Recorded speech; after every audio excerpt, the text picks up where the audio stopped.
So, I think there are, hello. I think there are three charts that I kind of showed. Well, first of all, hello. Thank you for coming along to this workshop. If you're just going to go to the workshop, this join the table, if that's okay. Yeah, this is fair.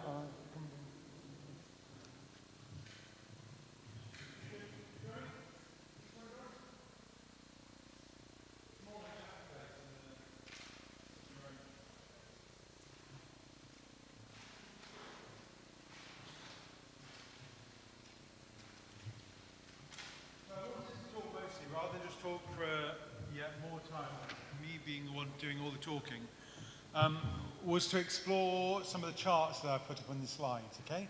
And hopefully the slides will be available on the, afterwards on Facebook page and everything, so you can kind of use them and see them there. But I wanted to go first of all with Adam Sanders' slide, which is this one here, and look at about this idea of what kind of church you're in. What kind of churches we're in terms of digital and online or on site, okay? Those kind of things. So you don't have a printout of this one. So first of all, could you have a chat with the person next to you or the person on your table or what have you about where your church fits on that spectrum? Okay, so remember, all the way over there is church with no presence online at all. Okay? And then church with a website, yeah, an active Facebook page perhaps, a church where worship services are streamed, back down to the bottom, church with clearly defined outreach online, Zoom groups and so on. The middle one in the middle there, church which is hybrid, online and on site. This is buzzy, isn't it? Second one to the last down at the bottom, church where almost all content and participation opportunities are online, but most is delivered by a local team. Last one at the top, church where all content and participation opportunities are online and delivered by a team mixed of local and online. And finally at the bottom, completely online. Where does your church or your congregation fit on all of that? Be honest with the people around you. It may be further over here entirely, yeah? Beyond not even having an online presence. Don't even know what online is, but that's okay. Just have a chat with people, be honest.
Okay, I'm going to do the dreaded passing around of the microphone. Where do you want to kind of share with everybody else where you said, where your church was? Anybody who's going to take the microphone first? Okay. Hi, I'm Nigel. We're sat somewhere in the middle. During lockdown, went straight onto straight onto YouTube. We put a service on every Sunday on YouTube. We've now cut that back to one Sunday, one a month on YouTube. Service back in the building. We've got Facebook page active. We've done some Zoom church, and then we're now looking at what we're going to do going forward, because it's the same people in the team that are doing all the work that are also doing the rest of it, so it's getting more and more difficult to keep doing it, because it's not a 5-minute job to do the online stuff. And as a circuit, we're looking at employing somebody to be a digital person to bring everybody else along. So it's primarily one church within the circuit that's took it on for the circuit, and the circuit's now realising that they need to sort of get involved. So. Right. That's good. Others? Pass around. Hi, I'm Ethel. Our church is actually now both meeting in person, and for each Sunday we are available online through Zoom. Now, sometimes that works well, sometimes it doesn't, and so we're still very much in the teething part. We're trying to get there, but we haven't quite achieved our goals. What do you think are some of the things you need to work at with the kind of teething bit? Well, I think it would help to have someone who was really au fait with the technology that would give more than one set of stewards the knowledge of how to keep everything running, because sometimes Zoom just has a hiccup, and it could be your Wi-Fi, it could be any number of things. It could be that the camera suddenly decides it's not going to point in the same direction, or it's having flickering, and the organ. You used to have a problem with the sound that when the organ was playing, you could hear the organ, but you couldn't hear anyone else. Not even the preacher. So that was a problem. So it's that kind of technical issue. I heard this morning a funny story from a colleague who said that they lost the internet. Okay, so the BT engineer came out today. Apparently a family of snails had eaten through the contact as it came into the house. Oh my goodness. A family of snails, anti-digital snails. Okay, so it doesn't necessarily... Anti-digital snails. It may not necessarily be kind of something that we can sort out quite easily, but it might be sometimes very easy click, isn't it? But it's complex. Anybody else? Okay. Hi, I'm David. I'm a Methodist minister without a particular church. So I travel around the whole of the district and in other places and spaces as well. I do my utmost to encourage people to be online and offline, both simultaneously and flexi, as we heard earlier. And I think it's so important because I'm also a chaplain in many different places, and we've got chaplains all over the place, universities, Methodist homes, retail shopping centres, football clubs, and not everybody can actually be in a Sunday space, and it needs something every day of the week and stuff that you can actually go to, and realise that we're also part of a much wider family called the Methodist Connection, and so there are other places where you can actually tune into on other days as well, and learning experiences with the learning networks, which isn't terribly well known at church grassroots level. And then some folks that do profess to have I do a lot on Twitter, social media-wise, and lots of the churches in the Coventry and Nuneaton circuit have Twitter, but they don't use it. And it just needs somebody to offer them help to get it to be used, because it can be a big like shop window, and same with Facebook, etc. And I think sometimes in churches we're awfully hesitant about offering to help, because in the past we've been told, oh no, we don't need your help, we can do it well by ourselves. And so that intentional invitation to others to help and do the things that you were just talking about, and Agatha and myself were just sharing earlier, it needs more people to help. It's quite funny because the Methodist Church kind of built these huge buildings and everything on the high street because that's where the footfall was. Yeah. But we all know high streets are dead. Yes. Yeah? It's just Yes. centres are dying kind of thing. Yeah. Yep. But we're still here. Yeah. And it's almost as though kind of we've got to realise that the footfall's gone elsewhere. And a lot of it is online. Yeah, and it will never come back. No, that's It right. will never, ever come back. People need to wake up to that, really. Yeah. So, Agatha, would you like to say something? You can. You sure like that? Do you want to say that? No, I don't know. Okay. How about this table? You guys got anything to say over here? Oh.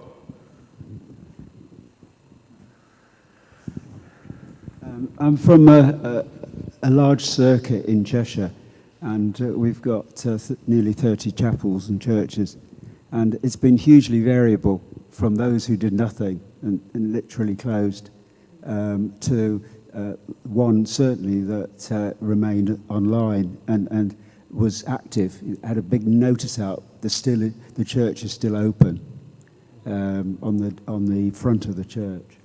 And they did tremendous stuff with YouTube services. But the pressure, and I have to say, agree with the gentleman over there, the pressure from the traditional people in the church, for those same people that put all the energy to online, to actually then put the energy back into re-establishing traditional church, has meant that we've lost a lot of what we gained.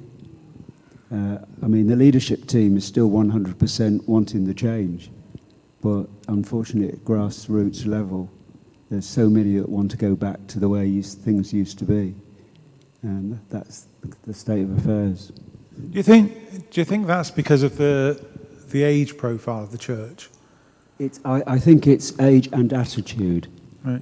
I think years ago, I remember there was a minister who's died unfortunately now. He was in his 90s, and yet he would be online, with sending emails to people, doing his pastoral work up to midnight. You know, he'd just embraced the technology. But we've got some people that just actually refuse to have anything to do with it because it's called technology. Because I'm just one of the things I'm really interested in is where the break is, what's happening, why do people want to go back so passionately when as you say, I don't think the high streets are ever going to go back, yeah? So village chapels might find it easier, but I think central urban churches will find it hard. And is it because, and when we went to the Southeast District, I noticed that all the people that were talking, the synod, enthusiastically about digital were kind of middle-aged or younger. Yep. And there was a kind of frozenness about some of the more mature members of the synod about digital. And I just wondered whether it's this technology shift that's happening, in our society from 60 onwards. Gradually, technology kind of seeps out of people's inclinations. And the Methodist Church, of course, is mostly of that age group now. Yep. And so does that mean that the digital change is too big a change for the Methodist demographic? Yep. Which is lethal, really. Do you want to can you hold your talks a minute while these other people get a share? Is that right? But I just want to, you might make a note of what I just said and sparked off what you wanted to say. Our church it has no digital presence whatsoever. They were aware of it. They were aware of Coffee Shop Sunday. So what happened during the lockdown is that our minister, who was also the minister of Balsall Common, invited us onto that church. And I spent many, many weeks with another church, which was great because they were all very nice and it was digital and I didn't have to leave my home. Just changing the subject slightly or keeping to it, some of those who were at Coffee Shop Sunday on a regular basis heard somebody saying that they mentioned Coffee Shop Sunday to somebody in their district, and it was referred to as not a real church. And we were sort of gobsmacked by that, really. I mean, because we think it is a real church. And it is now recognised, I believe. There's been a service or recognition to say it's a real church, And the model of church without walls has never been so well served by by anybody as Coffee Shop Sunday. It really is the model that particular phrase serves. So, but yeah, we were gobsmacked, I think is the word they use nowadays. Right, anybody else?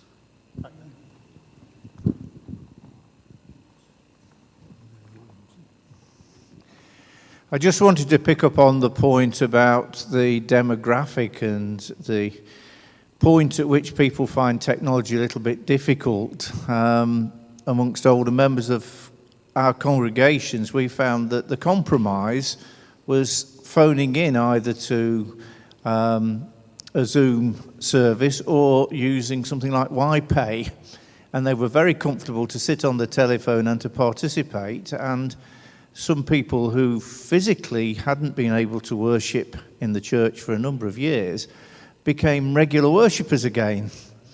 So I don't think we should write off those people who perhaps are not so tech savvy, because there are ways in which we can continue to reach them in this hybrid type of world. Exactly, yeah. So I've got another slide. Can you take the microphone back over there? Is that right? In our tech times, I think it took 70 years for 5 million people to get a telephone. Okay? 70 years. But during those 70 years, people got used to telephones. Yeah? They got used to what a telephone was and what it could do. And therefore, it's become natural parts of our society. Computers, and these smartphones and everything, have been around about a decade, and people just aren't used to the tech. It's too coming in too quickly, too fast, too speedy, and therefore people have technophobia about it. Okay, or just they just can't get their brains to work with these devices. So it's kind of finding the technology that works.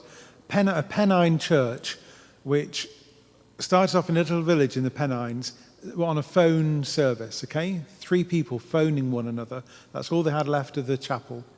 And so they did a phone conference every Sunday morning, and gradually other people heard of it, and they began to spread it round. They've now got, when I last spoke to them, they had 12 people on that phone service, okay? They were then told by their circuit that they had to go back into the building. They said, no, because there'll just be 3 of us. 12 is a good number, let's keep it going. And it's the use of the appropriate technology for the appropriate people, allowing the congregation to set the technological agenda, rather than coming in and saying, you must have this tech. Yep. No, you have the tech that the congregation can use that can reach out to the other people in the wider world as well. So you were both going to come in. I was just going to say that I agree with the gentleman over there that just said it was about attitude, because some of the most forward-looking people around in our circuit are, shall we say, not the youngest people. Okay, they're past middle age, well past,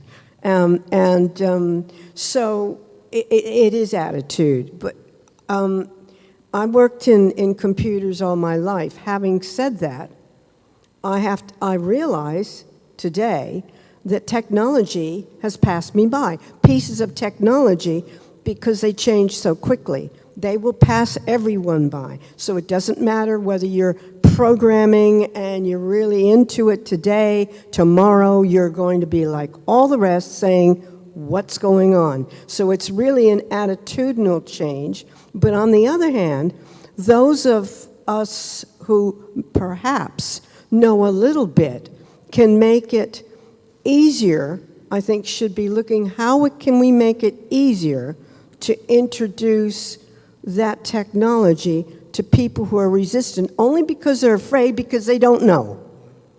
And if they were, it's the devil you know what I mean? You can get used to that. So I think it's a little bit on us or on the rest of the congregation to help those people along. You don't leave them behind because they can't run as fast. I've got just 2 other things. One of the things I was going to say is that sometimes we need to remember and realise as well that these churches online is the church. It is those people's church. And the reason I say that is I'm also part of the Methodists. All right. That happens, that a minister up in Sheffield sort of started on his sabbatical. And it's not massive, but there's a few of us, and it's really, really good. But that is it. It's on Facebook. It's on Facebook. It's on YouTube. And it's on Twitter. But that's where it is, and that's where we meet. And we're from various places, and we all like metal music, and we are not all Methodists, but we're all Christians as well. And it's around the world sometimes. There's people that drop in from elsewhere. But that is that church. It's not part of really anything else. That's where we are. And I think that's what we have to remember as well. It's awfully difficult, isn't it? Because we want to be meeting the requirements and the need in the wider community, but sometimes that's a difficult bridge to cross. And it's not necessarily just attitudinal, albeit there is some of that, of course. It's also what disposable income people have to be able to stay up to date with iPhones or iPads or PCs, laptops. That not everybody can do that. So going back to the gentleman over there that talked about putting stuff on the phone links, there's an elderly lady in Selly Oak in Birmingham. She puts a service on a telephone system in her sheltered accommodation to about 45 other people in the sheltered accommodation, and they all want to tune in. So it's horses for courses, and that term, we're a broad church. We don't need, please don't lose sight of that, and there's always more than one way, and it's how we understand that, and perhaps when people want to go back to whatever they thought they'd got, which would be almost impossible these days to go back as it was, and there's something better on the horizon. Perhaps it needs an audit of your church or your community of needs and possibilities, rather than just thinking, it's a bit like Eunice was saying on her slide, not to do things to people, but to do things with people, and to find out what they need and how they can actually do that, and then can you meet that need? Not that I've got all the answers. I don't know half the questions. I think actually there's something, while the foot mic's coming around, I think there's something actually very Methodist about what's happening. So remember, Methodism kind of was kicked out by the church and kind of had to find new places to be. And actually that's happened a lot during the years. We had the temple, and the temple was destroyed, yeah? And so we kind of found new ways to do things. The Jewish people found new ways to do things. And then the temple was rebuilt, so everyone went back to worship. We had, the change to the Christian church when we were kicked out of the synagogue, yeah? We found new ways to be church until we found the basilica, and the Romans said everyone has to worship here. And so we found a new temple kind of experience.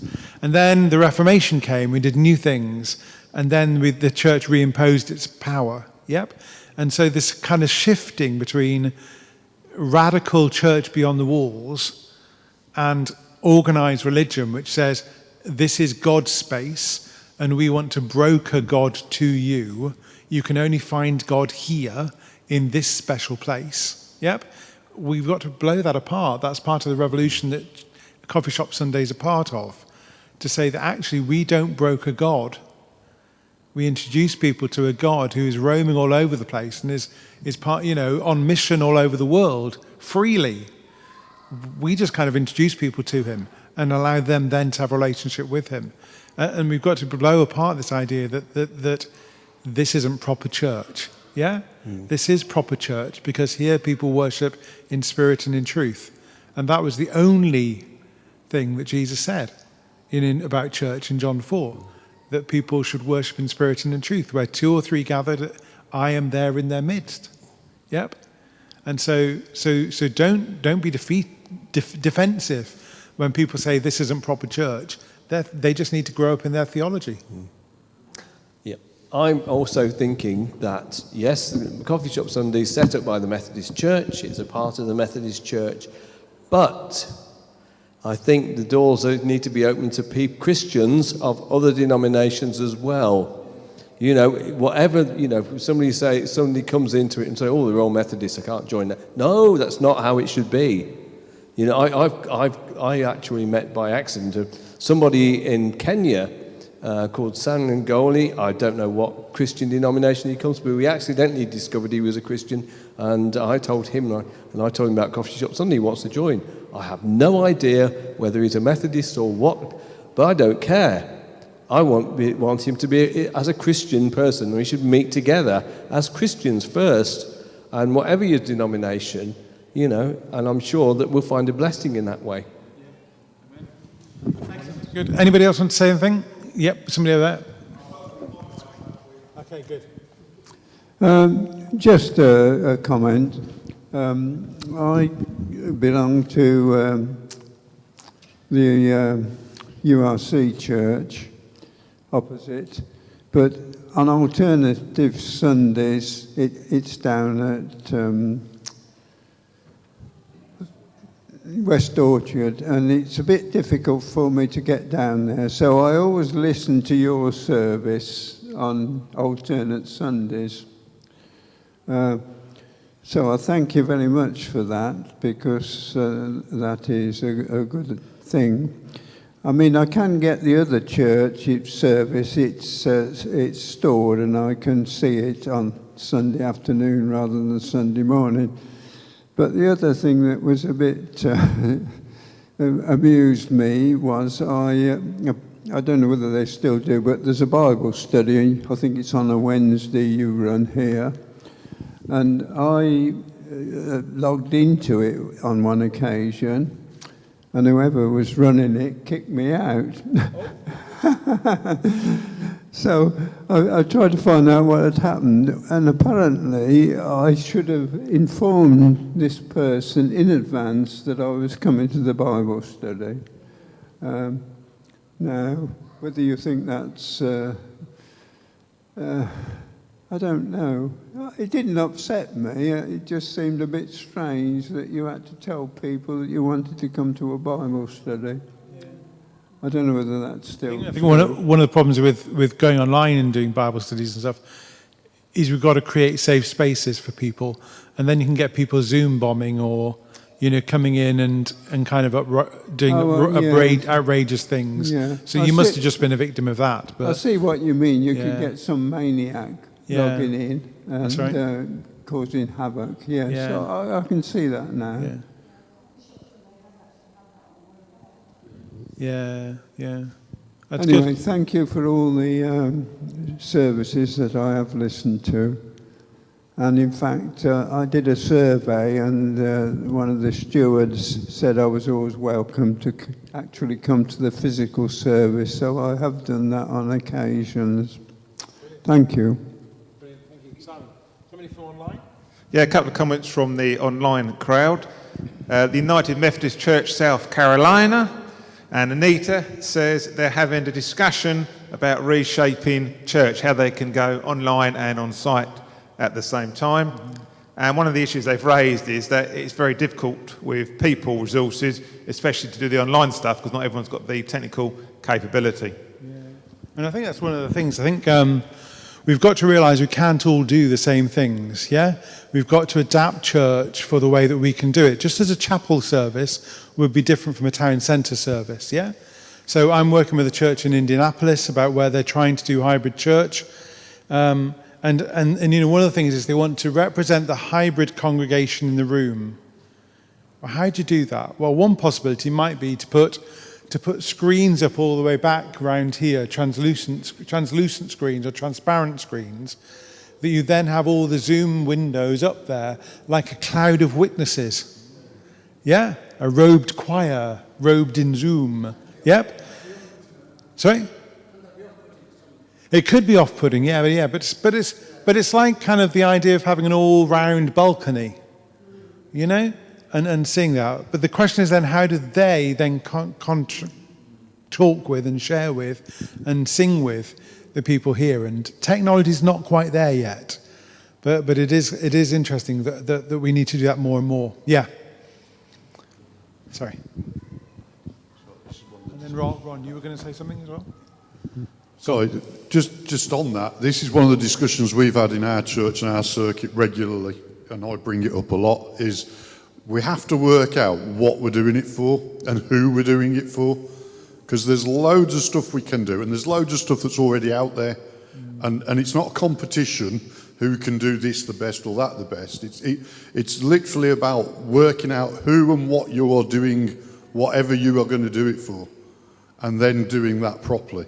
Because we've in our church we looked at that we've got a very old congregation, and during lockdown what we did was really good, because they could all still be part of a church. Yeah. But that isn't where we're now looking. We're looking to do outreach online and get out to others, which means it has to change. It can't be what we were doing, because what we were doing was for our church as we were. Yeah.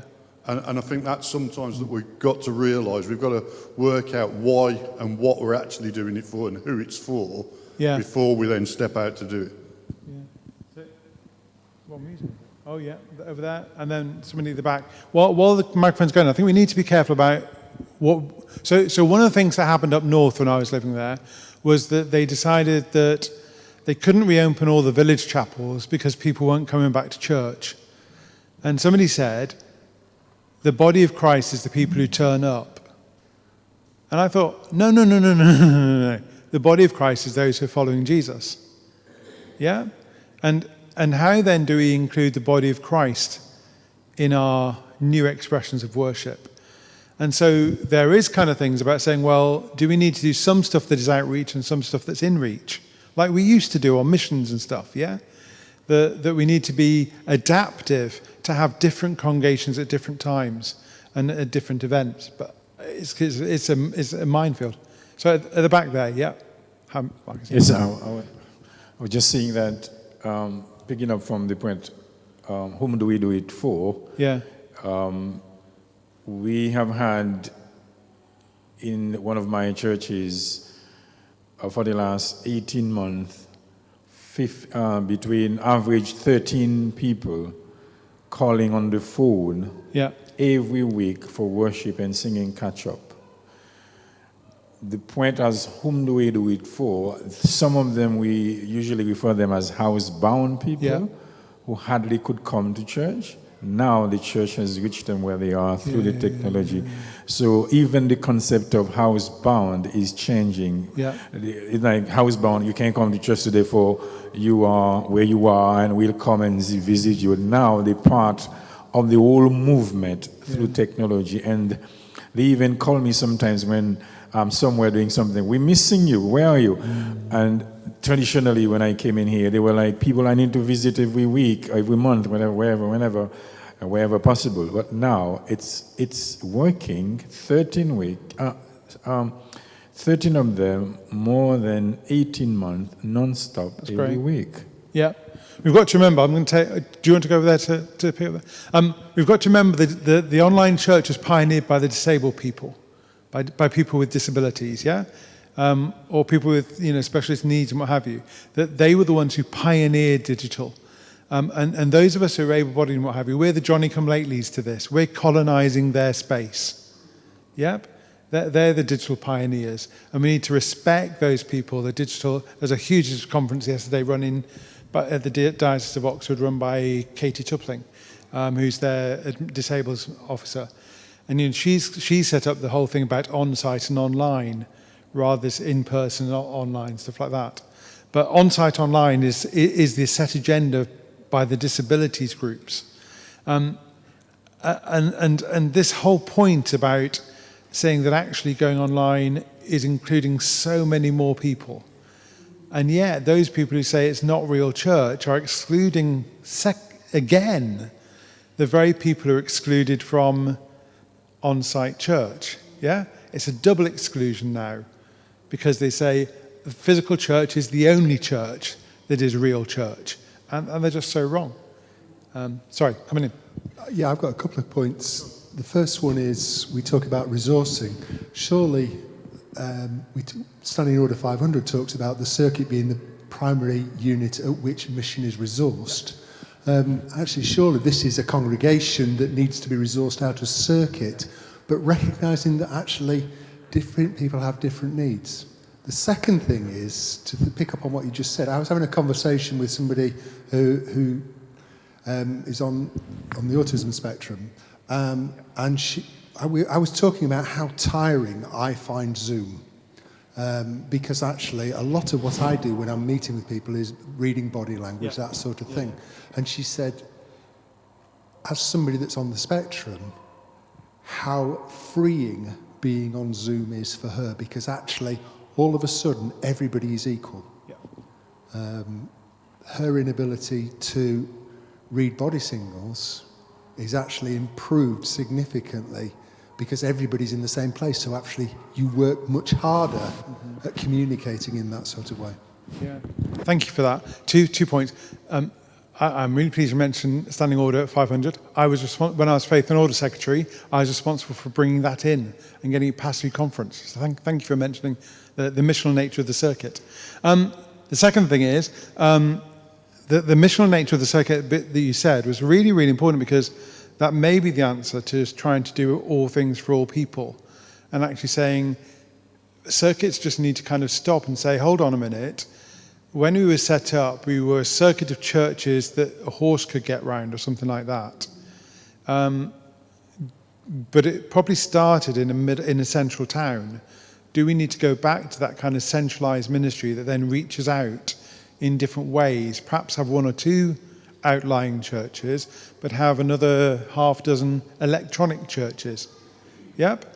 And different models. Perhaps we need to change our mission structure of the circuit around again, rather than just thinking it's physical plant, which is more important. And the second one, sorry, I've forgotten the second point. It's about the... Yes.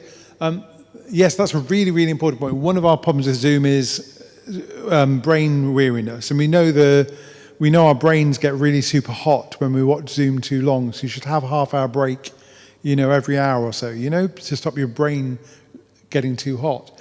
But part of that's because we're trying to process all the faces all the time. And people said to me, I want to turn those faces off. And I say, yeah, but then you're just going back to normal church, aren't you? Where you just go into church and look at the back of somebody's head all the time. Yeah? Isn't it better to actually see the people you're worshipping with? And one church I know in Nottingham they were going back into the physical bit or the on-site building, and they've remodeled the church so that they're in the round. Yep, so they can kind of replicate online church in the on-site church or the physical church. Yeah.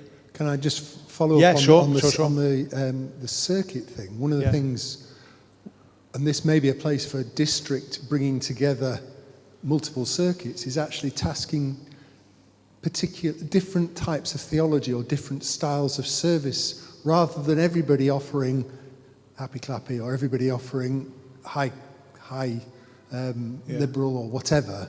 It's actually really helpful if there's a strategy among the circuits, so that people, in the same way we have different churches doing different things, physical churches doing different things, if we actually have different online services doing different things. Yeah. Or perhaps setting apart people like me. I'm a Methodist minister. I know digital. I'm really, really keen on digital church. Setting people like me free to be a digital minister in over several circuits or something like that. Because I know whole loads of people who'd be up for that and engaged and so on. You want to come back? And then Simon's back in the room as well. It's a technical yet theological point.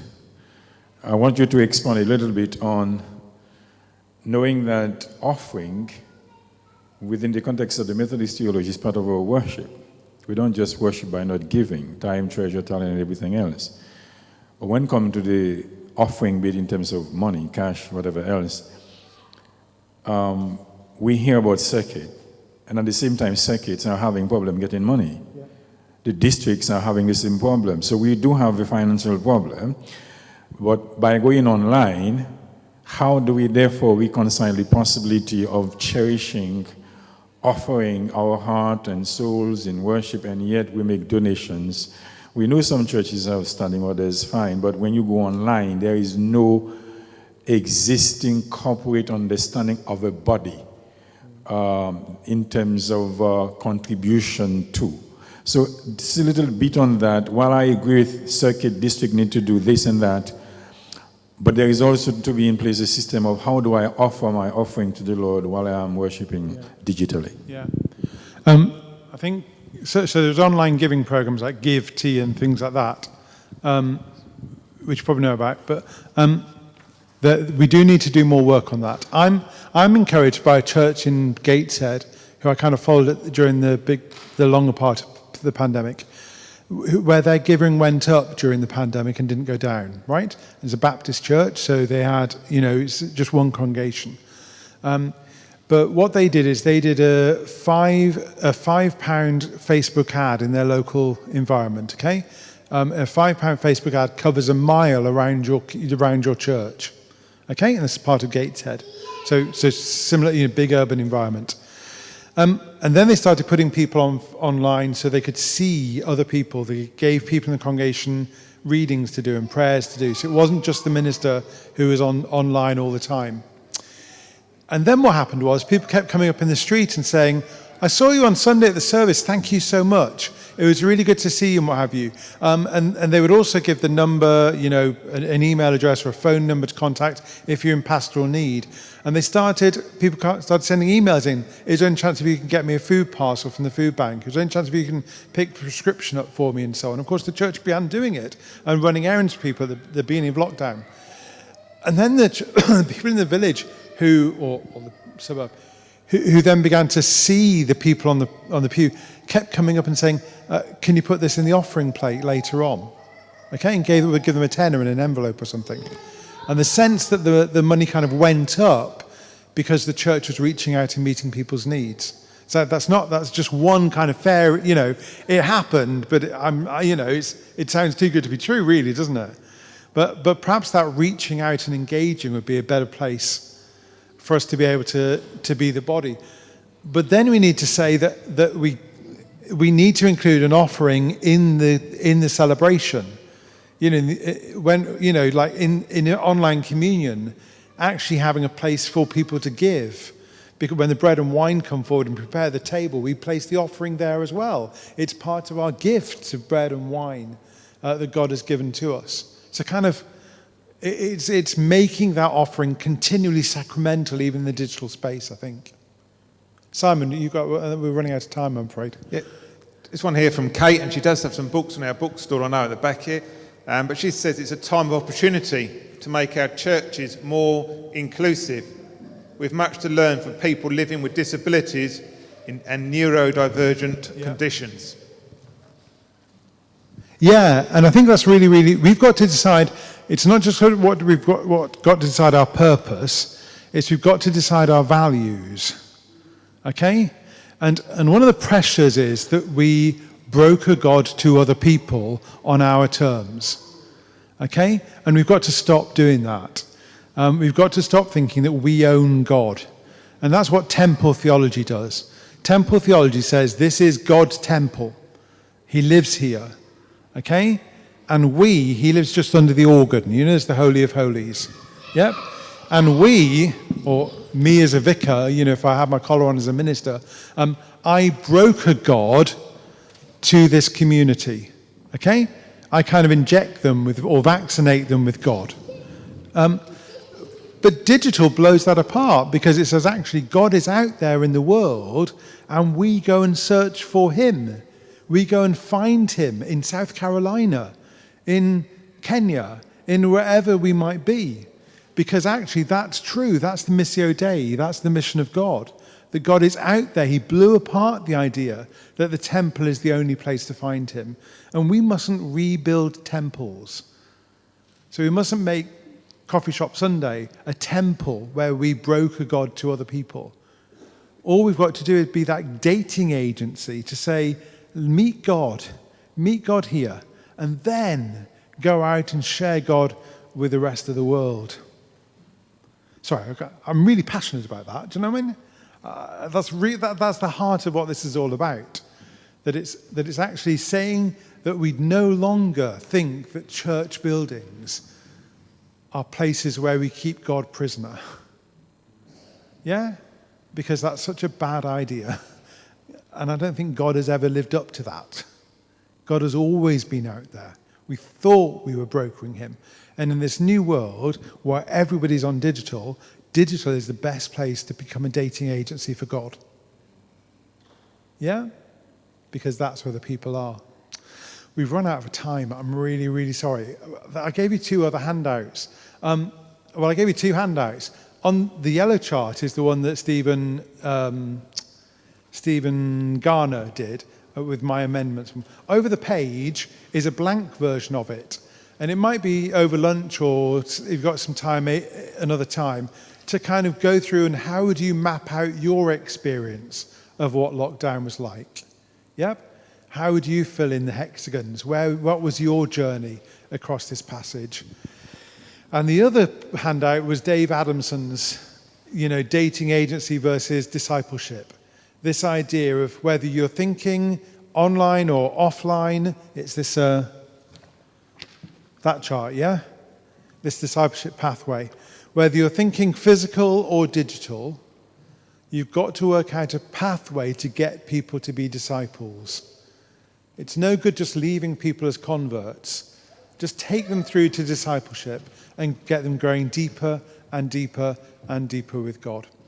And with that, I'll shut up and enjoy the handouts whenever you can. Sorry we didn't get all of it done.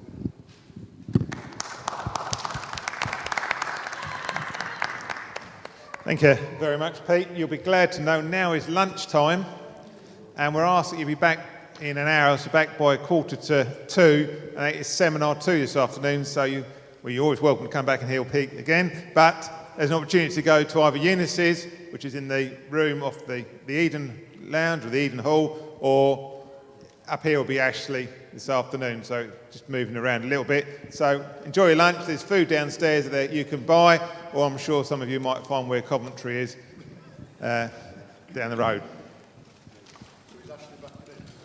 Yeah, we've got Soft and Maroon.